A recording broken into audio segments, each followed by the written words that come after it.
जोशीमठ में प्रशासन का दस्ता लगातार सक्रिय है। आज बुलडोजर की कार्रवाई होनी है। 10 तस्वीरें आपके सामने हैं जिसमें जिन लोगों का आशियाना दरक रहा है, जिन पर अब लाल निशान लग चुका है, उन पर आज बुलडोजर चलने की बारी है। ऐसे लोगों में अशांति है, धरना प्रदर्शन कर रहे हैं लोग और गुहार लगाई जा रही है कि उचित मुआवजा और विस्थापन की व्यवस्था की जाए।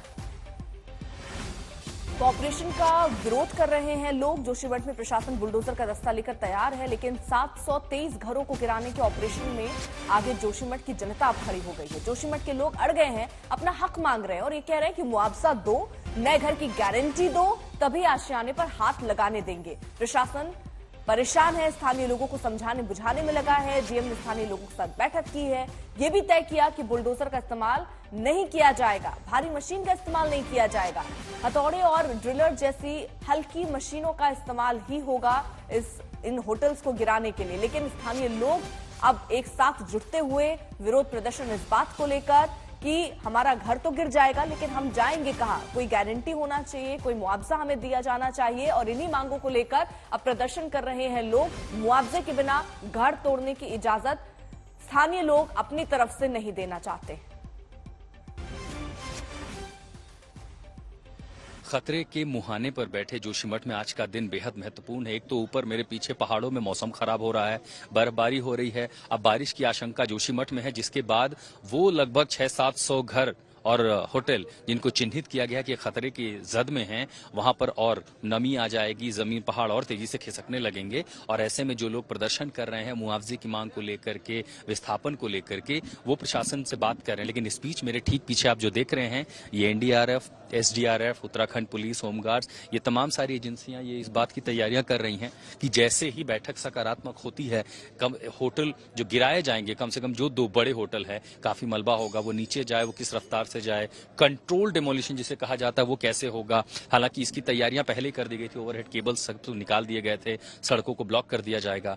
तो डेमोलिशन की प्रक्रिया पहले वो पूरी हो जाए और उसके बाद उसका असेसमेंट, उस असेसमेंट के बाद और कितनी प्रॉपर्टी है जिनको तुरंत धराशायी करने की जरूरत है या उन्हें छोड़ दिया जाएगा, वो अपने आप गिरे, इन सब में समय लगेगा। और जैसे कोशिश प्रशासन की ये है कि इससे पहले ये जो घने बादल मेरे ऊपर आप देख रहे हैं जोशीमठ में, ये बरसने लगे और बरसने के बाद जमीन में नमी पैदा कर दें और जिस नमी के बाद जो पहाड़ का खिसकाव है, जो दरार है, जो धसक रही है जमीन, जो स्लाइड हो रही है, वो और तेजी से हो, उसके पहले कम से कम जो 2 बड़े डेमोलिशन हो उसको निपटा लिया जाए, लोगों को सुरक्षित और पहुंचा दिया जाए। लेकिन अभी जो यथावत स्थिति है वो ऐसी है कि प्रशासन बैठक कर रहा है, लोगों को मान मनोबल कर रहा है, लोग प्रदर्शन कर रहे हैं, लेकिन बाकी एजेंसियां मेरे ठीक पीछे तैयारी कर रही हैं कि जैसे ही गो अहेड होता है वो तुरंत अपने काम में लग जाएं, क्योंकि ये मुहिम है जोशीमठ को आपदा से बचाने की।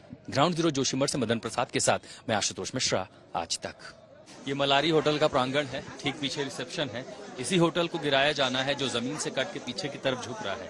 यूं कहें तो खतरे की जगह है। ये तमाम सारी महिलाएं अब खुद को उसी खतरे में डालकर बैठ गई हैं। वो इसलिए कि जब बीती रात यहाँ डिमोलिशन होना था, ये तमाम सारे लोग मुआवजे और विस्थापन को लेकर के मांग पर बैठे हैं। अब दरअसल ये कि कई सारे लोगों के सामने चुनौती इस बात की है कि गए तो जो रोजी रोटी का जरिया था वो चला जाएगा, हट गए तो जो सालों की मेहनत से घर बनाया था वो कैसे बनेगा, बच्चे कहाँ पढ़ेंगे, कहाँ रहेंगे, बहुत सारी फिक्र है। और ऊपर से मौसम खराब हो रहा है, तो अब तिरपाल से एक आशियाना तो बना दिया गया है। लेकिन ये बताइए, जिस खतरे में अब आप लोग हैं यहाँ पे, कब तक यहाँ रहेंगे इस तरह? जब तक हमारा पूरा प्रॉपर्टी का भरपाई नहीं, नुकसान का भरपाई नहीं करेंगे तब तक। कई बार हमने देखा देखिए कागजी कार्रवाई जो उसमें समय लग जाता है। आप लोग जहाँ पर हैं, ये जगह कभी भी पीछे पलट सकती है। तो उनको कर देना चाहिए ना, क्यों मारना चाहते वो? हमको क्लियर कर दो और हम जाएंगे यहाँ से। क्यों इतने लोगों का मारने का प्लान बना रखा उन्होंने? सरकार ने कहा कि देखिए लोगों को विस्थापित किया जा रहा है, कई लोगों को अलग अलग जगहों पर ले जाया गया, तो आप लोग वहाँ क्यों नहीं जाना चाहते? अभी तक किसी को नहीं ले गए, नगर पालिका हॉल में रख रखा है। कुछ लोगों को कहीं किसी होटल में रखा है, नगर पालिका में रखा है। हाँ, हम लोग भी वही थे यहाँ, इसलिए आए कि कहीं हमारा होटल तोड़ न दे। हाँ, बिना नोटिस का ही जेसीबी लगा के चक्कर है, सारा जेसीबी खड़ा है, एसडीआरएफ खड़े हैं, इसलिए हम लोग यहाँ पे बैठे हुए। नगर पालिका एक रूम दे रहे, उसमें 8-10 लोग हैं।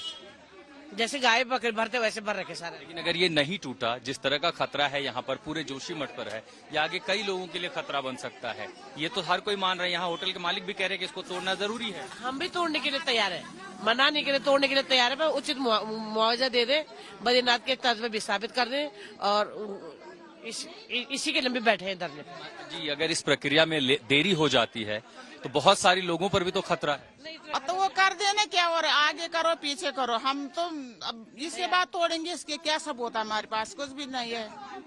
तब बाद में बोलेंगे क्या था तुम्हारा, कुछ भी नहीं था, पहले क्यों नहीं बताया, ये नहीं बताया, वो नहीं बताया, हम क्या करेंगे? बस इनको ये ना लिखित रूप दे दो सो, तब तुम अभी लिखित दे दो और तोड़ दो, हमको कोई आपत्ति नहीं तोड़ने में। जब लिखित नहीं है, कल तोड़ कर वो कल तोड़ कर बोलेगा क्या तुमने क्यों तोड़ना दिया, ये वो बिगड़, ये तो दोपलबाजी कर रहे हैं। जब ये लोग आ रहे तो ऊपर ऊपर जहाज में जा थोड़ा जी, मौसम खराब हो रहा, बारिश होगी है और खतरा बढ़ नहीं है। वो नेता मत रहा, जब जनता तब नेता, जनता मर जाएगा तो नेता कहाँ से बचेगा?